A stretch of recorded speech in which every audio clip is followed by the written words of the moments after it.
मुरादाबाद के Prince road पर बड़ा अहाता के पास असालतपुरा में एम.आर. चिल्ड्रन हॉस्पिटल का फीता काटकर शहर इमाम सैयद मासूम अली आज़ाद द्वारा उद्घाटन किया गया।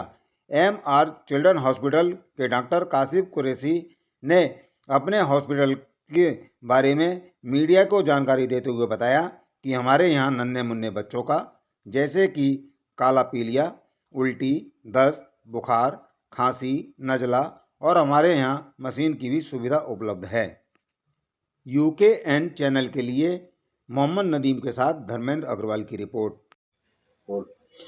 नमस्कार आदाब, आप देख रहे हैं यूकेएन चैनल। इस समय हम हैं बड़े हाथे के पास में मौजूद और यहाँ पे एम.आर. चिल्ड्रन के नाम से हॉस्पिटल है और हमारे साथ डॉक्टर साहब मौजूद हैं।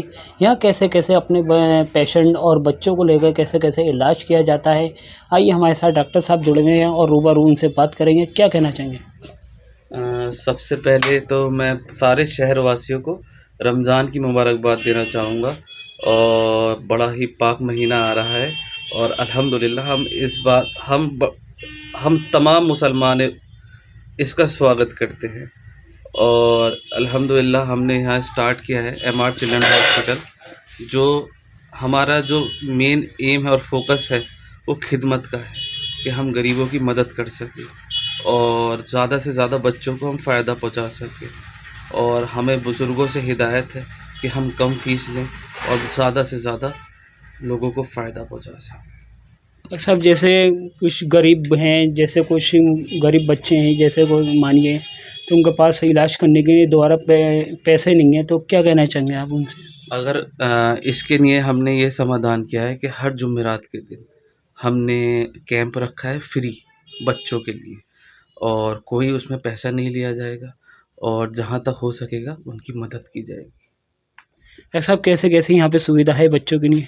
अब जैसे कि मैंने एनआईसीयू स्टार्ट किया है, वार्ड की सुविधा है, तो छोटे जो पैदाइश के बच्चे होते हैं और उनको काफ़ी सारी दिक्कतें आती हैं, तो उसके लिए हमने यहाँ तमाम मशीनों का इंतज़ाम किया है और इंशाल्लाह बच्चों को हमें लगता है कि अल्लाह की ज़ात से बहुत फ़ायदा होगा। ये डॉक्टर साहब जैसे कुछ ऐसे पीलिया हो जाता है बच्चों को, जैसे अचानक, और जैसे उल्टी से और दस्त भी हो जाते हैं, वो बगैर डॉक्टर के सिले अपनी दवा ले लेते हैं, उनसे क्या कहना चाहेंगे? देखिए, एक बार डॉक्टर को विज़िट करना ज़रूरी है। वो किस कंडीशन में है उसका असेसमेंट करना हर किसी के बस की बात नहीं होती है, तो इसलिए मैं तो यही अपील करूँगा सारे माँ बाप से कि वो अपने बच्चे को डॉक्टर को दिखाएं ताकि उसका सही असेसमेंट हो सके और सही ट्रीटमेंट उसको मिल सके। अक्सर जैसे आजकल के जैसे छोटे छोटे बच्चे जैसे आजकल मोबाइल को लेकर यूज़ कर रहे हैं, उनसे क्या कहना चाहेंगे उनके माता पिता से? मैं यही कहना चाहूँगा कि एक ये बुरी आदत है और बच्चों को इसे छोड़ना चाहिए। इससे बच्चों की आँखों पर, दिमाग पर और उनके ज़हन पर बुरा असर है। ऐसा ये छोटे छोटे बच्चों को आप क्या प्रेस में क्या क्या उनके प्रेस रहेगा, जैसे क्या क्या देना चाहिए छोटे बच्चों को इत्यादि, क्या क्या करना अब चाहिए? जैसे कि जो पैदा होते हैं बच्चे, तो उनको हम प्रेस्क्राइब करते हैं विटामिन D3 1 साल तक के लिए, ताकि वो उनकी बोन्स, उनकी ग्रोथ अच्छी हो सके। और मल्टीविटामिन हम करते हैं बच्चों को, जो ठीक बच्चे होते हैं। बाकी अगर कोई सिक बच्चा है तो उसको हमें एडमिट करना पड़ता है। डॉक्टर साहब जैसे क्या नाम? देखिए, मैंने ये चीज़, आपने बहुत अच्छा सवाल किया और मैं बड़ा खुश हूँ कि किसी ने तो पूछा ये सवाल।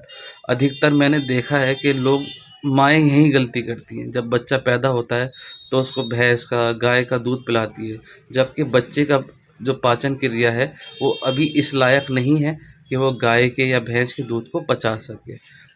जी, ये हमारे साथ डॉक्टर साहब जो जुड़े हुए हैं, इन्होंने अपनी पूरे जानकारी देते हुए बताया है। धर्मेंद्र अग्रवाल के साथ मोहम्मद नदीम की रिपोर्ट। कुमार शामिल थे। मुख्य अतिथि में इमाम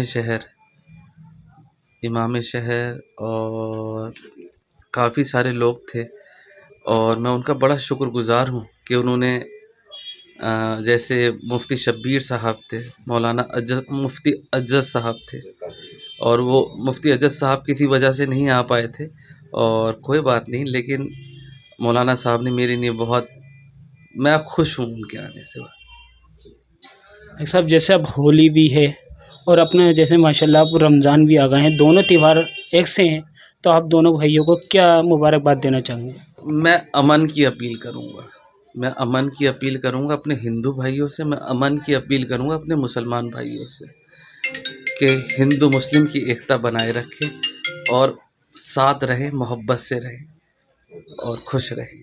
जैसे सर हमारा अब तक लेके जब से लेके अब तक हमारे शासन और प्रशासन भी पूरा पूरा लगा रहता है, उनको क्या धन्यवाद देना चाहेंगे आप? मैं पूरे शासन और प्रशासन को मुबारकबाद देता हूँ, क्योंकि जितना वो हमारे लिए करते हैं, उनकी कुर्बानियाँ हैं, हमें मतलब शहर को चलाने के लिए शासन प्रशासन ही है और बड़ी ही मेहनत करते हैं और मैं उनको ईद की और होली की मुबारकबाद देता हूँ।